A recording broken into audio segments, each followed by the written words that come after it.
संभाजीनगरमध्ये लाचखोर निवासी जिल्हाधिकाऱ्याला अटक करण्यात आली। विनोद खिरोळकर असं या निवासी जिल्हाधिकाऱ्यांचं नाव आहे। एका जमीन व्यवहारासंदर्भात खिरोळकरनं मोठ्या रकमेची मागणी केलेली होती। वर्ग 2 मधल्या जमिनीचे वर्ग 1 मध्ये रूपांतर करण्यासाठी त्यानं 18 लाख रुपये मागितलेले होते आणि तक्रारदाराकडून त्यानं या आधी 23 लाख रुपये घेतलेले होते। एवढ्या रकमेची मागणी केल्यानंतर पुन्हा 5 लाखांची लाच घेताना त्याला रंगेहात पकडण्यात आलं। या तपासामध्ये त्याच्या घराची झडती घेतली असता एसीबीच्या हाती मोठं घबाड लागलंय। छत्रपती संभाजीनगरमधून ही मोठी बातमी येते। लाचखोर निवासी जिल्हाधिकाऱ्याला अटक करण्यात आली आहे। विनोद खिरोळकर असं या निवासी जिल्हाधिकाऱ्याचं नाव आहे।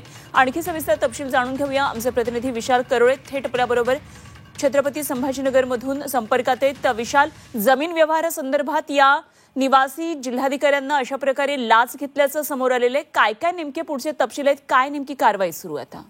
अनुपमा, या संदर्भात आता त्यांना अटक करण्यात आली आहे। त्यांचा CS आहे, याला सुद्धा अटक करण्यात आलेली आहे। वर्ग 2 ची जमीन वर्ग 1 ची करण्याबाबत हे त्यांनी पैसे मागितले होते। एकूण 41 लाखांमध्ये त्यांचं ठरलं होतं। सुरुवातीला 23 लाखही घेतले, मात्र सातत्यानं पैशांची मागणी वाढत होती। त्यामुळे तक्रारदारानं एसीबीला अर्ज केला आणि त्यानुसार एसीबीनं सापळा रचलाय। एसीबीनं ज्यावेळेस त्यांना पकडलं त्यावेळेस 5 लाख रुपये तिथे आढळून आले। सोबतच त्यांच्या ऑफिसच्या ड्रॉवरमध्ये सुद्धा 2 आयफोन आणि 75,000 रुपये आढळून आले। तर त्यांच्या घराची झडती घेतली असता जवळपास 67 लाखांचा ऐवज आढळून आलेला आहे। आता या संदर्भात एसीबी सखोल चौकशी करत आहेत आणि आज अप्पर जिल्हाधिकारी असलेले खिरोळकर यांच्यावर सुद्धा महसूल प्रशासनाकडून कारवाई होण्याची शक्यता आहे।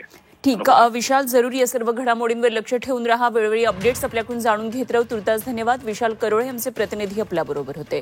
ते जिल्हाधिकारी निवासी जिल्हाधिकारी विनोद खिरोळकर यांना 5 लाखांची लाच घेताना लाचलुचपत प्रतिबंधक विभागाच्या अधिकाऱ्यांनी रंगेहात पकडले।